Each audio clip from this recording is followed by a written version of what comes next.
Hello, everyone, and welcome to the FBI's journey to modern recruiting. And to take us through this journey today, we have a very special guest with us. So please join me in welcoming Peter Sursi to the stage. Oh my gosh. Thank you. Thank you to LinkedIn for the invitation to come talk today.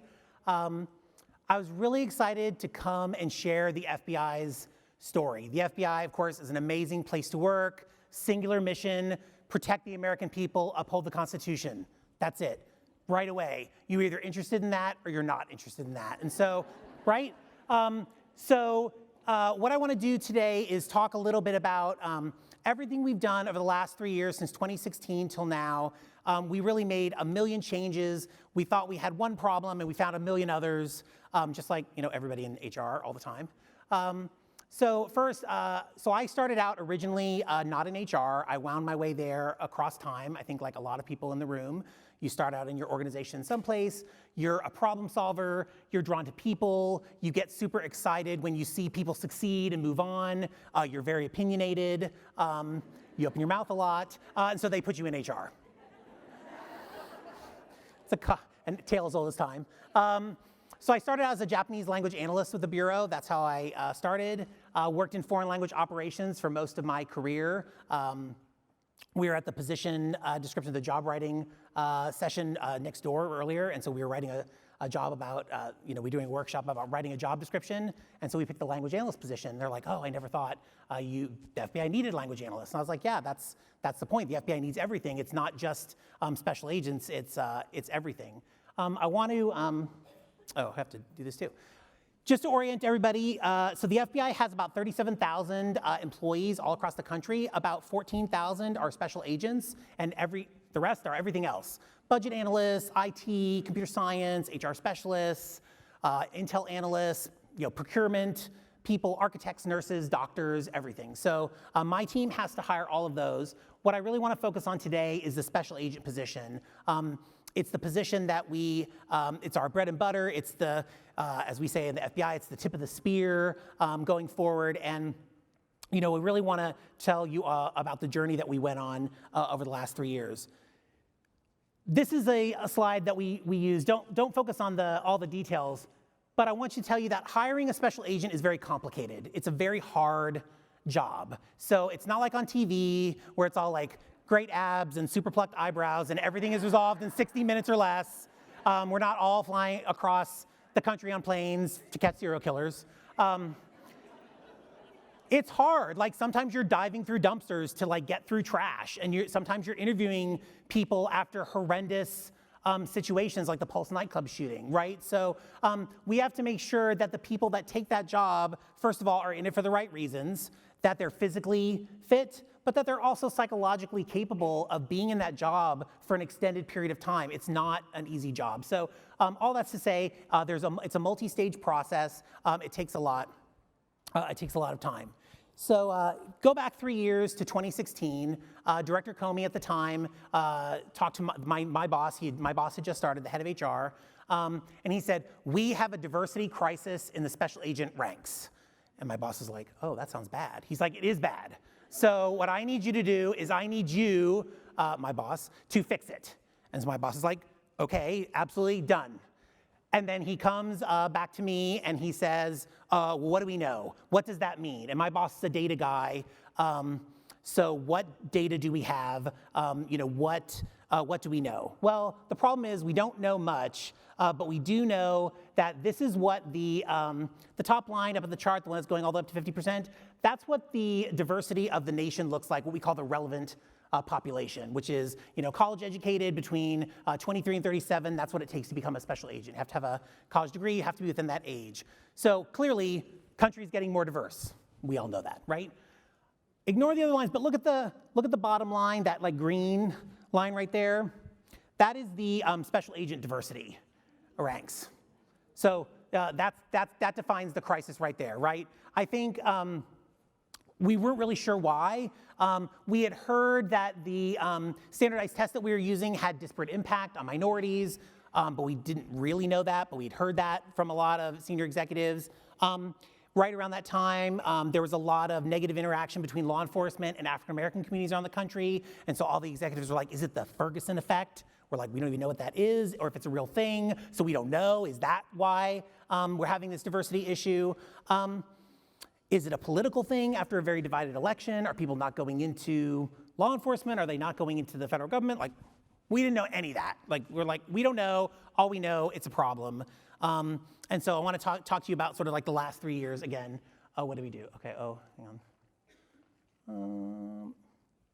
Yep, those are some other data points. Okay, so, after a couple months of sort of digging in, we sort of found a couple of problems. We thought there was this diversity issue, but of course, the more you look, the more you uncover other problems. And so a lot of what we had to do is just figure out how to unpack what is the root cause of what we were seeing, right? And I think that's one of the things that when we talk to hiring managers a lot, they say, this is a problem, and we can fix that problem, but that may not actually be the real problem. That may be the what we see as a result of what the true problem is. So it took us a lot to unpack, but we figured out basically we have data issues with attitudes, no plan, we had old processes. So that's kind of what I'm gonna talk a little bit about. We're gonna go through each section, I think. Okay. So let's talk about data. He says, hopefully. There we go. My boss is a data guy. That's like the best thing about him is no managing by anecdote, only by show me some hard facts.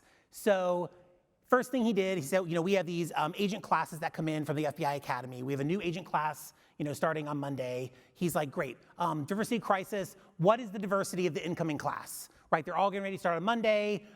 What are we talking about? Like just baseline me. And so the team at the time said, well, we'll know on Friday. He said, why Friday?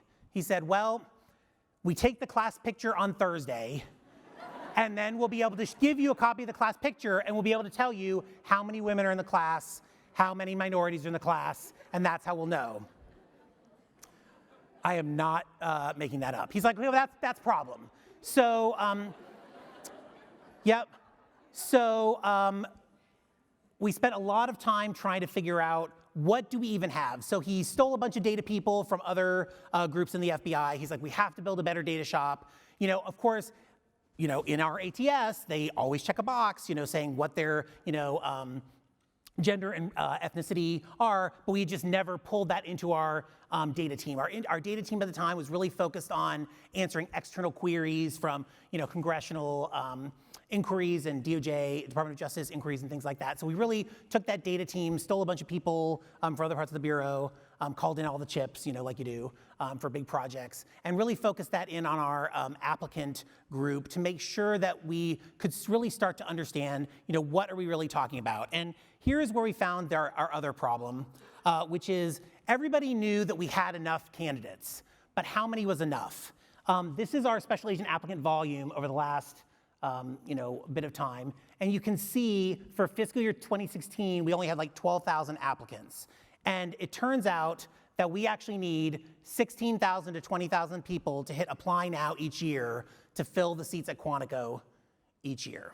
So not only was there a diversity issue, there was a raw numbers issue. And that was not a story that the FBI even knew was a problem.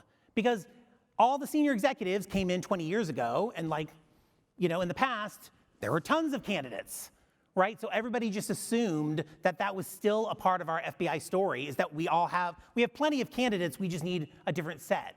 But actually, we needed both more candidates and we needed a diverse candidate set.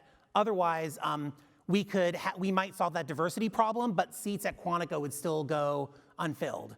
That's a real constraint for us because the number of bed spaces and classroom seats at Quantico is fixed. So if you lose 2 seats out of this class, you can never make those up. You can't just stick 2 more people in the next class. Like there's a finite number of seats available. And again, as we started to look through the data, an even better challenge, or sort of like the sundae on top of the crisis, the cherry on top of the sundae, was that special agents typically retire at 20 years. They're law enforcement officers. So that's their full career. 20 years ago, there had been a huge hiring boom. So guess what was happening? Attrition was going up. Not that these people were leaving because the organization was terrible. It was just like their natural cycle. So right at the time that applications are down and there's this diversity crisis, attrition is rising just because of what happened 20 years ago. So like that was an amazing meeting to be in. We pointed that out. Amazing, I mean like not a fun meeting to be in, for sure. Come on. Okay.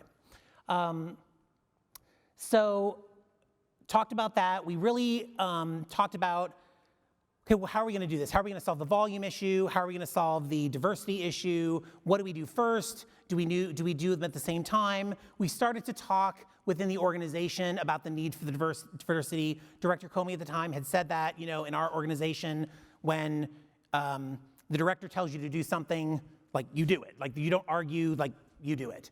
So we were 100% on board, my boss was on board, but as we started to talk through the organization, we started to get a little bit of pushback, as I'm sure you could imagine. Well, I mean, yes, diversity is very important, but we want to hire the best candidates. Like we can't focus on diversity just for the sake of diversity. We need to make sure that we're hiring skilled. We're like, yes, but like, could they be skilled and diverse? And so there was sort of this like, that's just PC nonsense. We don't want to do that. And so we're like, okay, this talking about like the need for diversity per se is not getting us anywhere. So what do we need to do? And so we thought about it. And we went back to this chart. And the FBI is an organization with a super strong mission. And so everything is about that mission. Every meeting we have, it's on the wall of every building, protecting American people, uphold the Constitution. And so what we thought is, let's define this gap, this diversity gap. Come on, you can do it. There we go. As operational risk. If you do not have a diverse special agent population, a population that mirrors the people that we are meant to protect and serve, we risk losing our legitimacy as a law enforcement agency. That is sources you cannot develop. Those are victims that you struggle to comfort. Those are communities that you do not understand. Those are risks you cannot assess. So the minute we talked about it, the gap, the diversity gap between where the country is right now and headed and where we are right now in the special agent world and headed, it was like the giant light bulb went off for all of our executive team. So we literally started showing this slide at every meeting we went to. We took it around in hard copy. Every time my boss or I went to a meeting, we handed it to literally whoever we were talking to. Because of course they're always like, hey, what's going on in HR? We're like, operational risk, diversity crisis.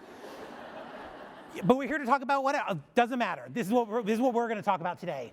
And that really, that really made us understand that you really have to talk about things in the language that your organization can understand. Otherwise, it's really just not going to do anything for you. So we went there. We went to talk about operational risk. We redefined it, and then we slowly started to spread that story within the FBI. In addition, spreading the story of the lack of applications as well. So that was sort of our first big light bulb. Then we had sort of the old attitudes. We talked about the need for diversity. We talked about defining it as operational risk. That was great. So now we're starting to make out plans. We really had to think about what does the organization believe about itself and where is it wrong? So when I talk about old attitudes, there were a lot of our recruiters and executives that were with us. They're like, yep, we get it. We understand the need for diversity. We're sold. But there were a lot that were like, okay, operational risk, I understand, but like, how are we going to do this? The FBI has traditionally been a place that people have come to, right? You come to us, we don't come to you.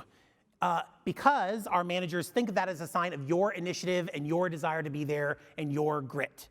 Our application is long, the process is arduous, there's no communication, but they're talking about this like this is a plus, right? Like, no, That means they're committed, they're dedicated, they're here. I'm like, okay, but you know who crawls through broken glass? White dudes. White guys will find us, right? That clearly the numbers show white guys not going away, finding us. They're good. You know who won't crawl through broken glass? Women and minorities who have there's too much risk. Like the opportunities for them are limited, and they don't have time to wait for you because they have things they have to do, right? And so I was like, we had our first big recruiters conference. We hadn't talked to recruiters in like 10 years because we knew we had enough applicants, so why meet with the recruiters? Okay, fine, nope, called them all together in conference, start to talk about this, huge blow up, huge fight. The FBI, you're saying the FBI doesn't want white people anymore? Didn't say that. Again, the best people, not diversity, didn't say that, but like diversity is important, operational risk, talk about that, right? But then I was like, what we have to do is we have to learn to woo people. We don't woo. We do not woo people. I was like, I need you to stop saying that because you're gonna have to woo people. That means you're gonna have to go find people that we need and meet them where they are and bring them to you. You can't just show up at a university where you're invited and put up a table and they do that and people will come. The FBI table is always very popular, right? So like, not a problem. But like, that's just not enough, right? You have to figure out where to go. And because the special agent position, it requires a college degree and 2 or 3 years of professional work experience before you can even apply. University hiring is like public outreach for the Bureau, right? That's great. That's great for other positions, 37,000 people, only 14,000 agents, all those other positions, student hiring, awesome. We do all that too. That's great. That's not helping us for the special agent position. So if you're only going to universities to recruit special agents, none of those people are going to be able to apply today, right? So like, I need you to really rethink how you're doing it. So that was, that was problematic. But we got through it. No plan. Again, my boss takes over. We're starting to understand the problem. He's like, okay, well, what are the recruiting goals? There are no recruiting goals. Because why do you set recruiting goals? We have enough candidates.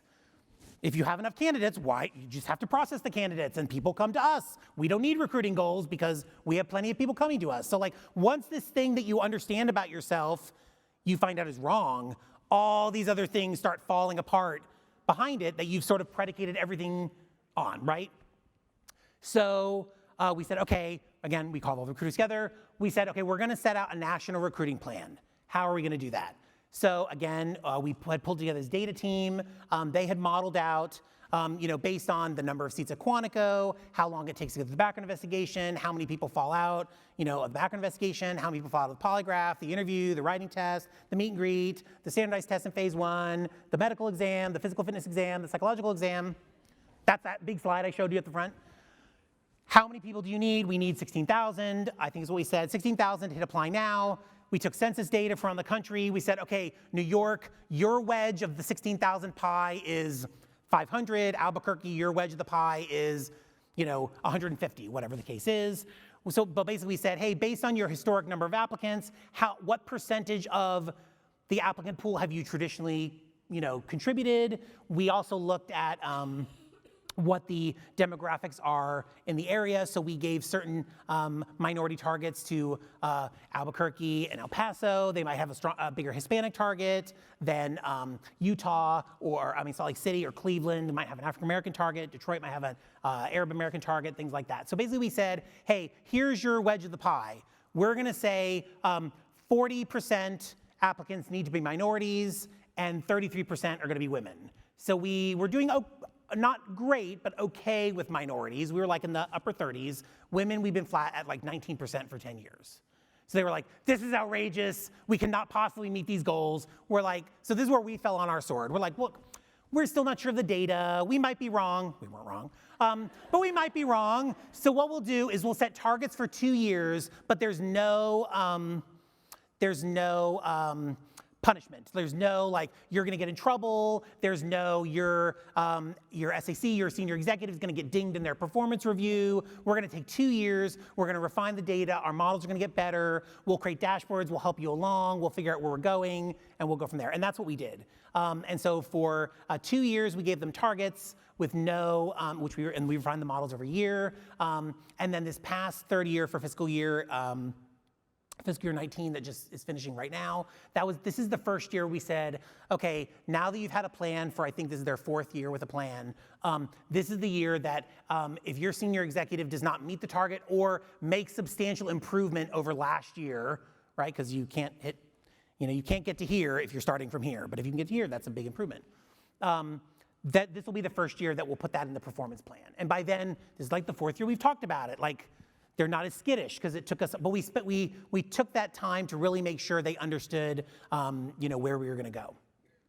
Okay, so we set a national performance plan, a national set of recruiting goals. We said, okay, this is what's going to go. Huge issues for us, just even getting them to understand that was necessary and why that would be necessary to do that.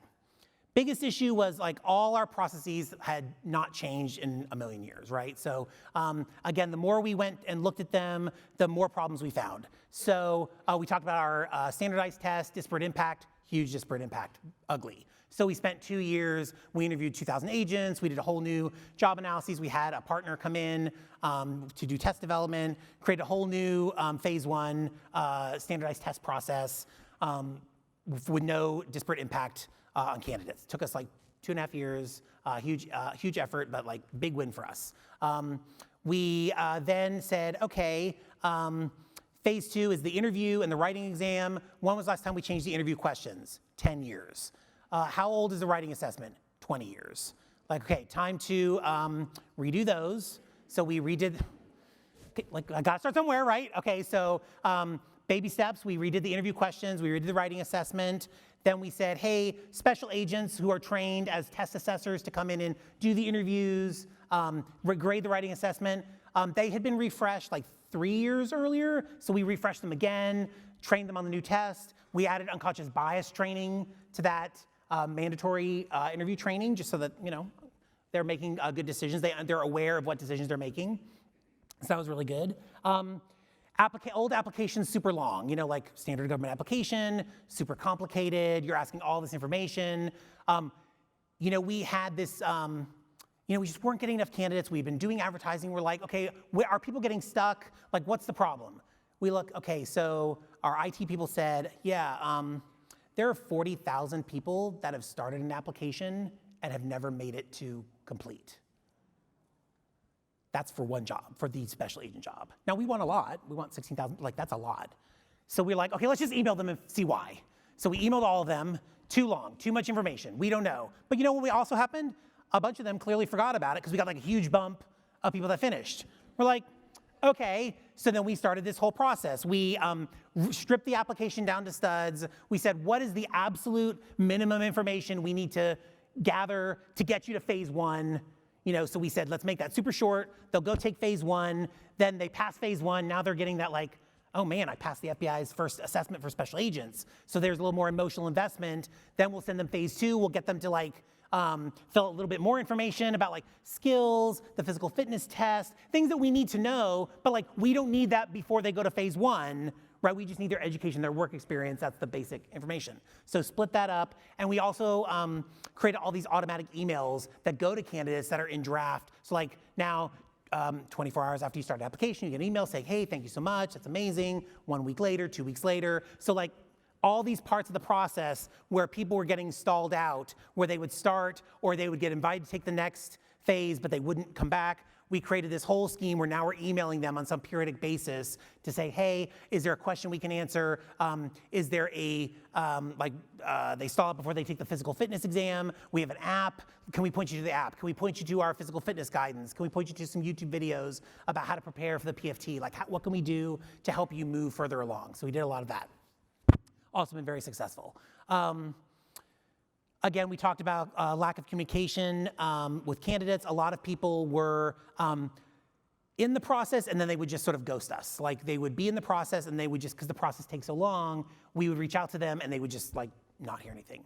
They would not hear anything from us, we would not hear anything from them. So in addition to the emails that they would get while they were in the application, once they got a job offer and once they started the background investigation, so that's like, remember, 6 to 12 months, you know, a background investigation, so it's not a short amount of time, we would automatically send them an email every 3 weeks just saying, you're alive, you're clearly still in the FBI's system, you are still going through the process, hang with us, here's a cute little video, here's the director talking, here's something about our core values, just like, don't leave.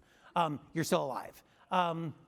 Again, not the most sophisticated thing in the world, but it was something that we could do, and like at least it got people to stop calling so often. Like, I haven't heard anything in like 3 weeks, what are we? I was like, okay, well, like, we're on like a 12-month journey, so maybe 3 weeks is like not like super long time to not hear anything, but like, it's okay, so like, did that. And of course, all the senior executives are like, but I stuck with it for a year and I didn't hear anything. I was like, okay, but like computers exist now and they didn't back then. So can we just assume that maybe the world is a little bit different than when you became an agent 20 years ago? Like, I mean, maybe, I'm just saying, just help me help you, right? But one of the big things was we kept running into over and over again was we don't want to handhold these people because that shows they don't have enough grit. I'm so freaking tired of hearing about grit as a core competency for a job. And if anybody has something that measures grit, please don't tell me because I do not want to try to implement that at the FBI. But there was the big thing. It's like, why are we handholding these people? And I was like, tell me, when you were in that office 2 or 3 jobs ago, was there ever an applicant that you personally knew? Of course. Did they call you and ask for advice about how to take the physical fitness exam? Yeah, absolutely, and I gave them some tips. I'd be like, great. And when they were stuck, did they call you and say, hey, what was happening? And you know, I reassured them, and did they reach out to you periodically? I'm like, yeah. So were you hand-holding? Silence, right? Because that's not this diverse group of candidates that we're trying to bring in, maybe over the best qualified candidates. Those were people that they knew, who they knew were qualified for the position. So I'm like, so see, we've been doing that all along, but just the people that we know. And like, really, everybody needs to benefit from all of those things. So instead of thinking of it as hand-holding, just think of it as, we have a crappy process that's terrible, and we should like improve it and maybe help people not leave, right? That's maybe a different way of thinking about it. Right, so we did that. We always give people encouragement. It's just, you know, who are we here to help? How do we help them get along?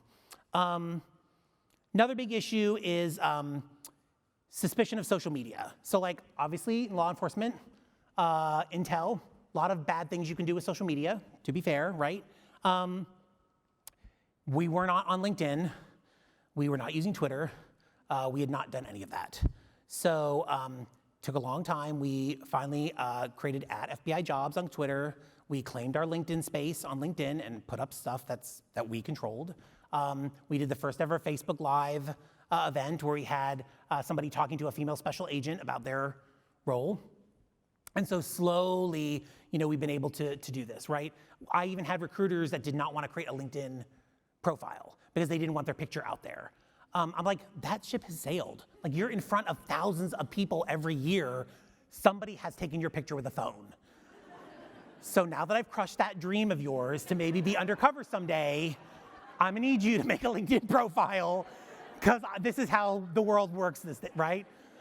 But I can't make them do it, right? Because I don't select those recruiters. Every field office gets to pick their own recruiter. I only take who they select. So like, I have to sort of like beg and pick my time and borrow, right? But we finally, so like tons of changes, tons of things, huge culture shift for us. So when we started, we were getting all these like, why are we doing this? It's not gonna work, we can't do it. But after 3 or 4 years, we're still getting really passionate people, but now the questions are, should we do it this way? This is too fast or too slow. Can you show me how to do this? Could we do this? When that is a huge win for us, just a massive shift. So here is kind of where we are right now. So after 3 years, we launched this new shorter application last October 1st. We're on target to hit 35,000, close to 35,000 special agent applications after 3 years, so that's like a huge win. Different set of problems, now too many people in a pipeline. We talk about upgrading to a higher class of problem a lot. That's better than not enough candidates. Diversity, we've gone back and forth, but we're sort of settling in at that 43, 45, 46%, which is awesome for us. Women, this year we hit 35% female candidates for the first time ever. Yeah. So of course, because we just gave them their plans for next year, we're like, we're gonna make it 40%, that's crazy. How could you do that? We barely hit 35%. I'm like, well, if you look at the data and the demographics, more women are graduating college than men, so really it should be 60%, because that's our target. Silence after that, okay. So this year it's gonna be 45%. We now have a cohesive brand on FBI Jobs, which is our applicant tracking intake system, Twitter, YouTube, LinkedIn. Follower growth has exploded. I mean, these are still small numbers compared to some organizations, but they're huge for us, right? So that's been huge for us. And then, come on.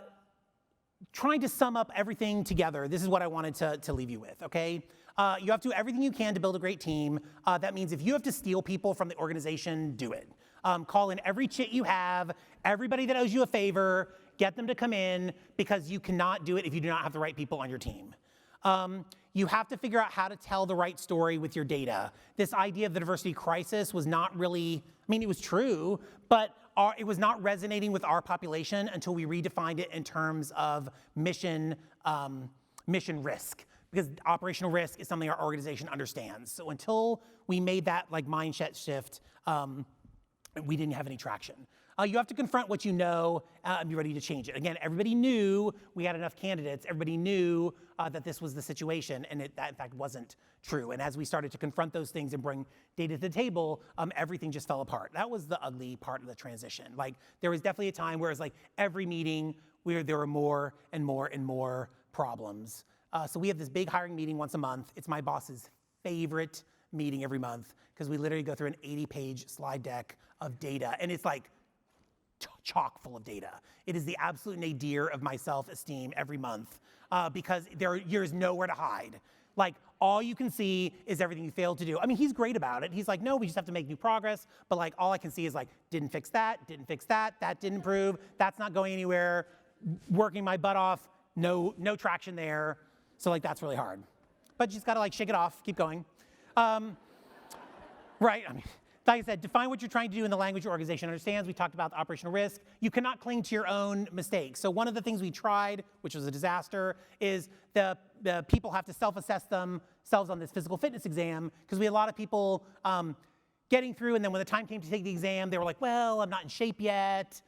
I'm not ready. And so we said, okay, well, let's put that assessment at the front of the application saying, I'm in shape today, and I'm ready to go today. And surely that will help us downstream. It was a good idea, total failure. Because of course, that's why 40,000 people stopped at the draft, because they would get to that screen of the application where it's basically swear under pain of perjury, because you're gonna take a polygraph, that you're ready, you're fit for the agent position today. We're like, no. So we, after a year of trying that, we ripped that out and put it back where it was. So you just have to own your mistakes. You cannot commit to something that is just not working, right? And you have to be human, but you cannot take it personally, right? So we would get in these arguments, and it would be it's so personal, because you know that what you are advocating for is the right thing for the organization. And these people in the room with you are they will not stop talking, and they will not stop saying things that you do not want to hear, and they will just not agree with you. But you have to step back and be like, look, everybody in our organization is here for the right reason. They're all trying to drive the mission forward. We're all here trying to do it. We have different ways, and we have different viewpoints, and we are seeing it through a different lens. So you have to step back and understand they're passionately advocating for what they think is the right thing for the organization as well. So we're actually on the same team, we just have different data sets, right? And so you just have to take a step back, take a deep breath. I always talk to my team, I'm like, win the war, don't fight, you cannot take everything to the top of the hill, you cannot fight every single battle. Big picture, win the war. What's the long-term goal here? If you have to cede this battle, if you have to say, nope, we're going to do it the wrong way, but we're going to do it your way, the wrong way, right now, the wrong way, then we'll do it the wrong way, but like, do it. But we'll win the battle later. Okay, so last thing I wanted to do, and then we'll do some questions, is we, of course, invested tons of time. We had a lot of great partners to help us. Of course, tons of people in the FBI. We had great partners with LinkedIn, Accenture, Aon, Horn Creative was our advertising company. So we are actually going to debut here today this new FBI recruiting video. So if you'll just give me like 2 minutes of your time. I think it sort of takes everything we sort of talked about, what we're trying to do, and it sort of sums it up in one video. So if you don't mind. My journey to being an FBI agent was not an easy one. In the immigrant community I grew up in, there were certain expectations about women and their role in society. No matter what your circumstances in life, if there is something you want to do, you should pursue it. I was told that a woman cannot do a man's job. I'm here to prove them wrong. My name is Susanna Ilyazi. I am a supervisory special agent. When I came to the Bureau, I initially came as a contract linguist working in the New York field office. I was also a single mom of 3 sons. Prior to joining, my impression of the FBI was based on books that I had read or television shows that I had watched. It wasn't until much later and until I actually got to work with FBI agents that I realized this is a job that I would actually love to do.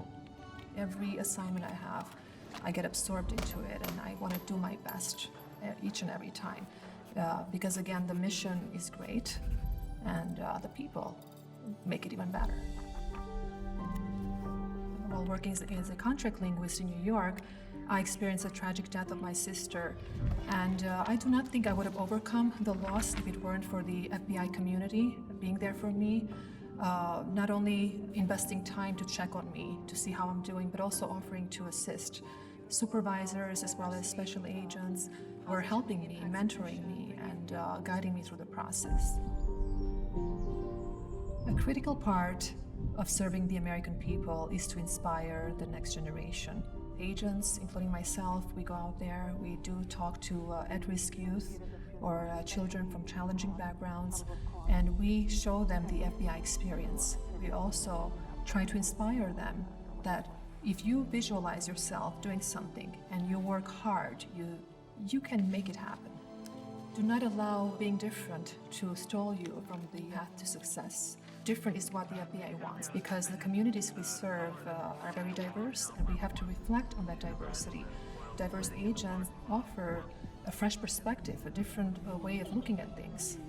Not only is the FBI a premier law enforcement and intelligence agency, but it's so much more than that. The sense of community, the sense of family you get at the FBI, you don't find that anywhere else.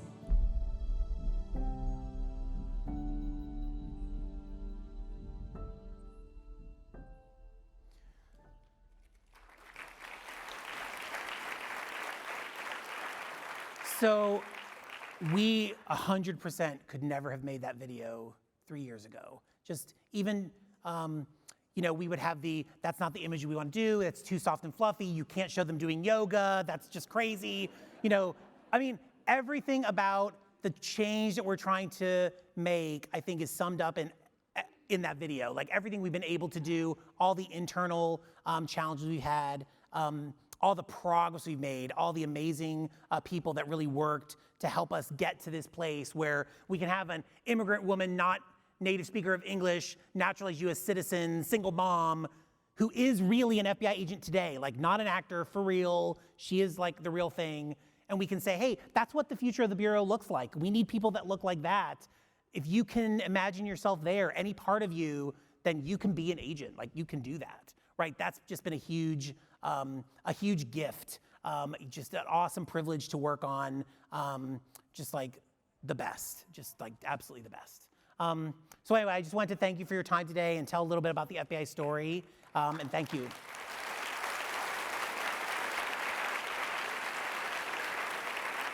So we do have just a little bit of time. We can take about probably 3 or 4 questions. Anybody? There's a microphone up here.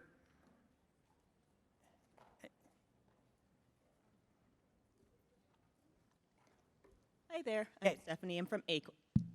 I'm from Aquint. My question actually is around applications or the process for non-special agent job. Were you finding the same issues in other roles, and were there variances in the hiring process? Yeah, so as we said, we focus on the special agent position, but every lesson we learned there, we applied to all those other roles. So, communicating the emails to applicants and checking the data to be like, are we actually hiring the people that we think we're hiring? Or do we just using these anecdotes that we've told ourselves for years and years? Are we hand-holding? Are we wooing people? Are we going out and talking to them? Is student and university hiring the right thing to do? So yeah, we've tried to take all these things and apply those to all of our other work roles as well. Thank you. Yeah. Anybody else? Okay, well, thank you so much. Again, I appreciate your time, and feel free to connect with me, and thank you.